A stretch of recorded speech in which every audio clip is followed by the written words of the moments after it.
माना जाता है। ऐसे में ये कह देना कि सारे सीट पर री वोटिंग होगी या इस तरह कोई प्रोसेस होगा, मुझे नहीं लगता ऐसा होने वाला है और ऐसा होना भी चाहिए, क्योंकि कुछ एक जो मतदान केंद्रों पर जो कह सकते हैं कि हिंसक घटनाएं हुई हैं, कुछ एक पे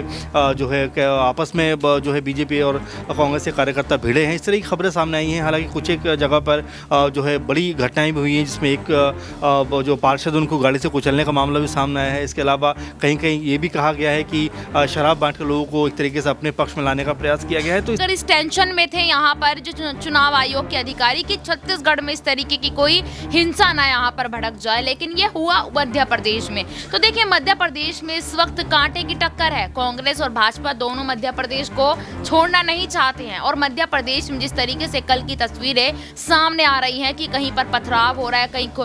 किसी को मारा जा रहा है, पीटा जा रहा है, तो ये सारी तस्वीरें देखकर चुनाव आयोग हो सकता है दोबारा वोटिंग का फैसला। देखा जाता है कि जहां भी हारने वाली पार्टी को ये पहले से पता चल जाता है कि उनका दबदबा कहीं ना कहीं कमजोर होता हुआ नजर आ रहा है, तो वो जाहिर तौर पर देखिए वोटर्स को लुभाने की कोशिश करते हैं। और अगर राजस्थान में भी ऐसा होता है तो इसमें कोई हैरानगी की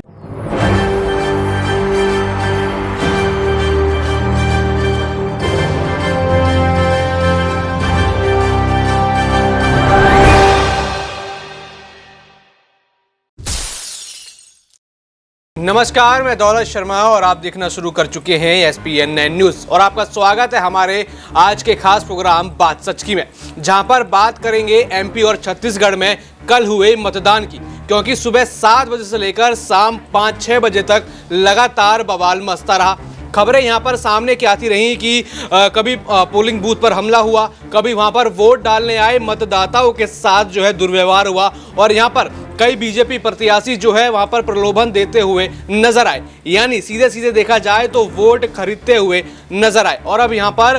कांग्रेस की बड़ी प्रतिक्रिया सामने आ रही है और कांग्रेस नेता दिग्विजय सिंह अब री वोटिंग की मांग यहाँ पर करने जा रहे हैं। यहाँ पर उन्होंने जब वोटिंग खत्म हुई तो अपने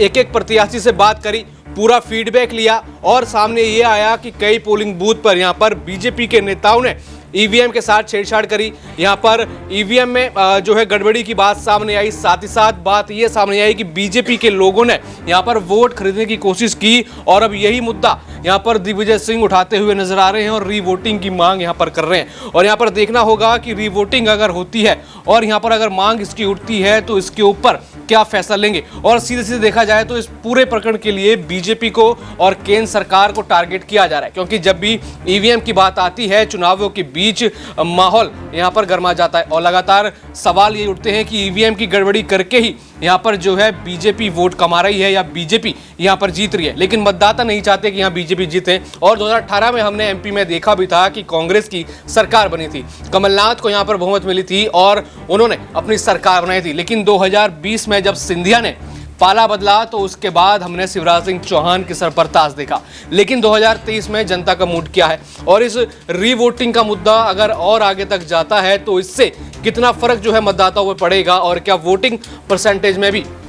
कुछ फर्क आएगा। आज हम अपने न्यूज़ रूम में मौजूद हैं और यहाँ पर सभी लोगों से सवाल लेंगे और उनके जवाब जानेंगे कि आखिर इस MP के पूरे विवाद पर सबकी क्या प्रतिक्रिया है। अमन सर हमारा साथ यहाँ मौजूद हैं। सर, यहाँ पर री वोटिंग की बात की जा रही है, प्रत्याशियों से बात करते हैं दिग्विजय सिंह और खबरें ये सामने आती हैं, प्रत्याशियों से फीडबैक जो आता है कि यहाँ पर मतदाताओं को लुभाया गया, यहाँ पर ईवीएम के साथ छेड़छाड़ हुई, कांग्रेस प्रत्याशियों के साथ मारपीट हुई और चुनाव खराब करने की कोशिश यहाँ पर की गई। जो लोकतंत्र का महापर्व है उसको बिगाड़ने की कोशिश की जा रही है और अगर री वोटिंग होती है तो इससे कितना फर्क और क्या प्रभाव पड़ेगा।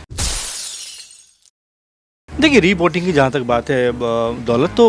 कुछ एक सीट या कुछ एक सीट भी मैं नहीं कहूँगा, कुछ एक मतदान केंद्रों पर जो हिंसा हुई है उसको लेकर ज़रूर ये बात कही जा सकती है कि चलिए वहाँ पर री वोटिंग हो सकती है। लेकिन इसका मतलब ये नहीं है कि तमाम सीटों पर दोबारा हो, क्योंकि अगर मध्य प्रदेश में आप कल की वोटिंग जो प्रतिशत देखेंगे तो तकरीबन मानिए कि 70 से 72% के आसपास तक मतदान हुआ है और एक अच्छा इसको मतदान माना जा सकता है, क्योंकि 70, 72, 75 के आसपास लोग अमूमन घरों से बाहर निकलते हैं तो एक अच्छा परसेंटेज ये माना जाता है। ऐसे में ये कह देना कि सारे सीट पर री वोटिंग होगी या इस तरह कोई प्रोसेस होगा, मुझे नहीं लगता ऐसा होने वाला है और ऐसा होना भी चाहिए, क्योंकि कुछ एक जो मतदान केंद्रों पर जो कह सकते हैं कि हिंसक घटनाएं हुई हैं, कुछ एक पे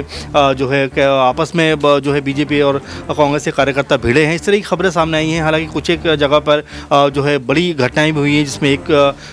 जो पार्षद उनको गाड़ी से कुचलने का मामला भी सामने आया है। इसके अलावा कहीं कहीं ये भी कहा गया है कि शराब बांट के लोगों को एक तरीके से अपने पक्ष में लाने का प्रयास किया गया है। तो इस तरह के आरोप अमूमन चुनाव में लगते रहे हैं, लेकिन ये बहुत मेरे ख्याल से ऐसा मामला नहीं है जिसको लेकर पूरी की पूरे जो विधानसभा सीट पर दोबारा इलेक्शन हो। हाँ, कुछ एक मतदान केंद्र ऐसे हो सकते हैं जहाँ पर री वोटिंग या दोबारा मतदान हो सकता है। सर, यहाँ पर एक बात यहाँ पर निकल के आ रही है कि जब मतदाता वहाँ पर पहुँचे थे तो बीजेपी की तरफ से उनको प्रलोभन दिया गया, तो ये कितना ज़्यादा इफेक्ट जो है उस वैसे तो कई योजनाएं चलाई जाती हैं, उससे एक तरह का ये भी प्रलोभन होता है, लेकिन पोलिंग बूथ के बाहर इस तरीके से जो प्रलोभन दिया जा रहा है उससे कितना प्रभाव पड़ा होगा। जैसे एक आंकड़ा भी सामने आया था कि जब जब वोटिंग परसेंटेज मध्य प्रदेश में बढ़ा है तो यहाँ पर हमने देखा है कि बीजेपी की सरकार बनी है, क्योंकि हर साल आंकड़ा लगातार बढ़ता जा रहा है और यहाँ पर बीजेपी भी बढ़त बना रही है। तो क्या यही वजह है कि कांग्रेस कुछ इन आंकड़ों से डरी हुई है? देखिए, बिल्कुल कांग्रेस पार्टी की तरफ से लगातार ये बात कही गई कि बीजेपी किसी भी तरह से अपने आप को सत्ता में बनाए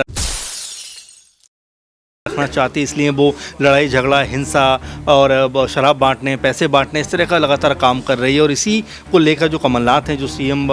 पद पे सबसे बड़े दावेदार हैं कांग्रेस की तरफ से, वो भी यही बात कह रहे हैं कि बीजेपी हताशा में है, क्योंकि उनके हाथ से एक बार फिर से मध्य प्रदेश सत्ता जा रही है। तो इसीलिए वो कह सकते हैं कि परेशानी में, तमाम तरह की दिक्कतों में है और यही वजह है कि खुन्नस में आकर या इस तरह के कदमों को उठाते हुए दिखाई पड़ रहे हैं, जो अपने आप में लोकतंत्र के लिहाज से अच्छा चीज़ नहीं है। और जिस तरह से देखा गया कई मतदान केंद्रों पर काफ़ी हिंसा हुई, वो अपने आप में एक तरीका नहीं है लोकतंत्र में अच्छे जो है मतदान होता है उसको बेहतर करने का, क्योंकि जहाँ पे हिंसा होती है, लड़ाई झगड़े होते हैं, तो जो मतदाता हैं वो घरों से फिर कम निकलते हैं और जो वोटिंग परसेंटेज है वो काफ़ी कम हो जाता है। तो इसको शासन प्रशासन को भी और अलर्ट होना चाहिए कि इस तरह के, क्योंकि अभी 2-3 जगह इलेक्शन होना बाकी है, तो ऐसे में प्रशासन को पूरी तरह से मुस्तैद होना चाहिए ताकि इस तरह की गतिविधि में कोई भी शामिल ना हो सके। लगातार यहाँ पर कहा जा रहा है कि भाजपा जो है यहाँ पर हताश है और यहाँ पर भाजपा शासन में आने के लिए कुछ भी जो है कर सकती है, प्रलोभन दे सकती है, यहाँ पर जो है हिंसा भड़का सकती है। लगातार ये बीजेपी पर आरोप लगते रहे हैं। एक सवाल यहाँ पर बनता है कि अगर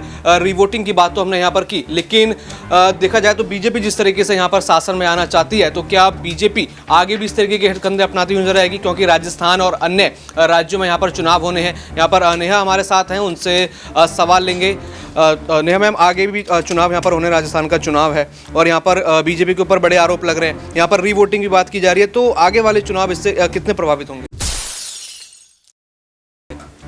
देखिए, यहाँ पर मैं मध्य प्रदेश चुनाव की बात करूँ, जो कि कल यहाँ देखा गया था कि कल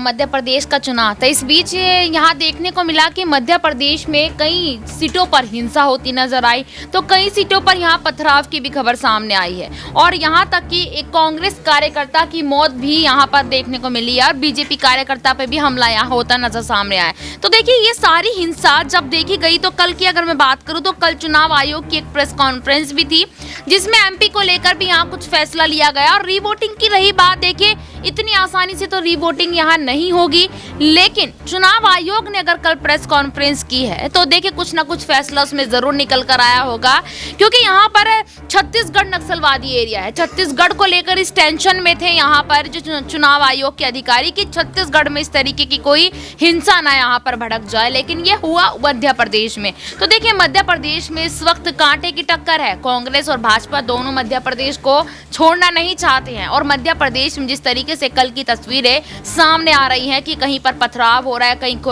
किसी को मारा जा रहा है, पीटा जा रहा है, तो ये सारी तस्वीरें देखकर चुनाव आयोग हो सकता है दोबारा वोटिंग का फैसला ले सकते हैं। यहाँ पर छत्तीसगढ़ के चुनाव निपट गए, यहाँ पर मध्य प्रदेश के चुनाव निपट गए, लेकिन अब बारी राजस्थान और तेलंगाना की है। तो क्या राजस्थान और तेलंगाना में भी ऐसी स्थिति बन सकती है? एक सवाल यहाँ पर प्रज्ञा उनसे लेंगे कि क्या तेलंगाना और राजस्थान में भी ऐसी परिस्थितियाँ बनेंगी, यहाँ पर जो है वोटर्स को लुभाया जाएगा? क्योंकि राजस्थान में तो पहले ही ईडी यहाँ पर आ चुकी है और कहा जा रहा है कांग्रेस की तरफ से कि ईडी चुनाव प्रभावित कर रही है। तो क्या ये सब चीज़ें भी हम आगे आने वाले चुनावों में देखेंगे? जी बिल्कुल। देखिए, यहाँ पर अगर बात करें जिस तरीके से तमाम दावे अब आम आदमी पार्टी